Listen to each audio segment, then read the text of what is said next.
દાવો કરાઈ રહ્યો છે કે પૂર ઝડપથી આવી રહેલા કાર ચાલકે શ્વાનને બચાવવા જતાં કાબુ ગુમાવ્યો. કાર રોડની નીચે ઉતરી ગઈ, જ્યાં માટી હોવાથી કાર વધુ અનિયંત્રિત બની અને ધડાકાભેર પલટી ગઈ.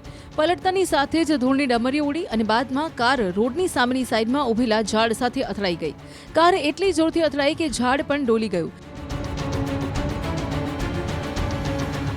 અકસ્માત થતાં જ આસપાસમાં હાજર લોકો એ તરફ દોડ્યા. પલટી માર્યા બાદ કાર ઝાડ સાથે અથડાતા કારમાં નુકસાન થયું.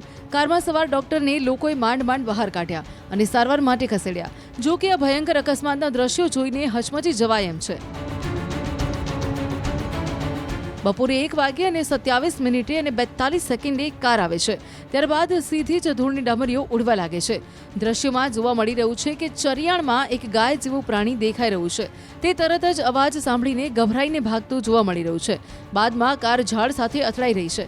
ઘટના રાજસ્થાનના મોકલાવવાની છે. હાલ આ સીસીટીવી સોશિયલ મીડિયામાં ખૂબ વાયરલ થઈ રહ્યા છે.